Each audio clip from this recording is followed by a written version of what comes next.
Hey, what's going on, guys? Welcome back to RealLifeOORA. Now, today I want to show you guys two cool little actual devices, redstone devices. So we're on the redstone world, and this, as you may see and or guess by the title of the video, is a toilet. So the design of the toilet just, looks like your everyday toilet and everything. You can see inside there's some water in there. However, this toilet actually serves a redstone function. That is, when you flush it, it goes ahead and actually drains the water. It doesn't actually go ahead and drain all of the water because this is compatible for Xbox. I wanted it to be compatible for Xbox for you guys. So I didn't take any of the block droppers or anything like that, or dispensers that can actually unlimitedly have the water. However, I went ahead and I just have it set up like this. So all it does is when you press the button, it's going to open pistons that are actually inverted, and it's going to keep that open. So I'm going to go ahead behind here and actually show you how it is set up. Every time you press the button, it brings a redstone signal through here, and it actually goes all the way down to the very bottom, right all the way down here to the inside of underneath the toilet. Now you can see it goes ahead, and the main path is just to go straight here and invert the torch, which is normally always powering these pistons. And with the pistons, since they're always powered, they're actually pushing out the blocks, which go ahead and close off the gap so the water cannot normally flood down here and fill out, so it all stays up there.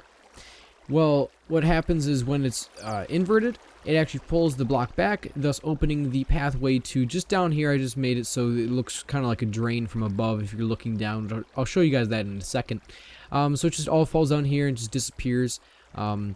But the thing is, if you notice, when you press a normal button, the signal does not last for too long. So I just went ahead and I wanted it to last for a little bit longer. So I spread this off. So you can see right here, it actually splits into two different directions. The right way, it splits, and it actually is delayed by two, like three, I believe, three or, all tick repeaters. So it goes through here and just goes right to here. I just have these two repeaters set to no tick delay. That is just to make sure that there's no interruption with this piece of redstone right here when it's inverted.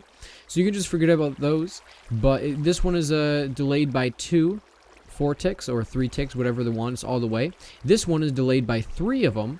So this way basically allows you to have a maximum amount of power for going. So as soon as this signal comes down, and say the signal when you press the button is 3 redstone blocks long, so say like this one is powered, that one's powered, and this one's powered, it just continues like that. So then when it moves along, this one will be powered, that one will be powered, and that one will be powered. Next time, this one will be powered, that one will be powered, and that one will be powered. It just moves along the 3 signal and keeps this, the length that it has. So when it goes ahead and actually reaches this point, then it's fully out. But the thing is, when it hits this block right here, it splits off into different directions. So this one goes to the 3 right there. This one will come down here, be delayed a little bit, just long enough for this 3 thing to basically end until that actual, the last part of the 3 thing gets to there. Then this one comes ahead and gets powered, while this one is being delayed 3 times. So as soon as this goes all the way through and is done, the right path goes through and is finally right there. This path finally goes through and then goes right there. Basically, it just keeps the drain open for a lot longer. It allows you to really have a neater effect, and also allows you, it works in the fact that you can throw something down in here and it'll eventually make its way all the way down to the middle, which I'll show you right here. You can see you just threw that in there, and it's going to, depending if it gets stuck or not in one of these freestanding pieces, which is just a design flaw. Let's say we throw something over there, and hopefully if we can get one that actually flows all the way down, there you go. So this one actually falls all the way down right there, and we can go ahead and we can see, let's press this button, and then we'll drop down there and see if we can see it in time. You can see that one goes all the way down, and it actually dropped it. There's a squid there now, but it dropped it, and the redstone is completely gone. It is actually underneath in that drain part that I showed you before. Now you'd be thinking, okay, this is pretty cool and stuff. It's a working toilet in Minecraft. However, what really use is this? I'm not really going to make a big toilet, except for exactly this purpose. Well, that's okay. There's actually a cool little design I found for a smaller toilet you can actually use in a Minecraft house. So all this is your standard, toilet that is like, with little trapdoor. I was trying to think of the word. Little trapdoor in your house and stuff. That's how people mostly make toilets. However, this one, say you want to actually get rid of stuff, you throw something in there, like say a button, some pieces of redstone. Okay, so you can see all that stuff is down there. Now I'll even leave the lid open and I'll just flush, and you can see all the stuff is completely gone. So what happens is I'll show you actually how to do it, and then I'll show you guys how to build it. What happens is it actually goes ahead, and when you press this button, it sends the redstone signal down here and actually pulls out a block of a piston, and then lets it drop a few more feet. So I'm just going to quickly show you guys how to build this. So we're just going to have it not too big.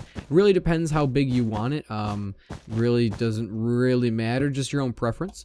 We're going to actually dig a few blocks down. Doesn't really matter how deep. You just need to have, I believe, at least 4 deep. Right here, this is where your wooden trapdoor, or trapdoor, iron trapdoor, whatever you want is going to be. So you can just, have that, fool around with that. We're going to go ahead and delete a bunch of this area right here. And we're going to dig it down a little bit. We're going to be replacing a little bit, so don't be too hectic with destroying everything, and make sure you have the material so you can go ahead and build it back. So right here, we're going to have this section for the water. So the water is going to go right there. Okay, so then we got to think, well, where is the actual block going to go? We're going to have this here, so we're actually going to put this piece of wool here. Actually, we're going to place the piston, sticky piston right there first, then this piece of wool. Now, this is always going to be powered, so it's going to be inverted is what we're going to have to do. So you can see that's always powered right there. And we're going to have a separate piece that comes down like that. And up here, and all we have to do, since the button is right there, we just need to go ahead and grab the redstone signal, bring it down here. If we can just swap that out for this. Bring it over here and bring it down there. Now we can go ahead and we can just cover most of this back up.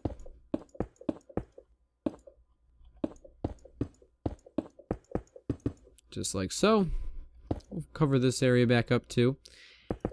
Just like that. And then we can grab our half slab on top of there.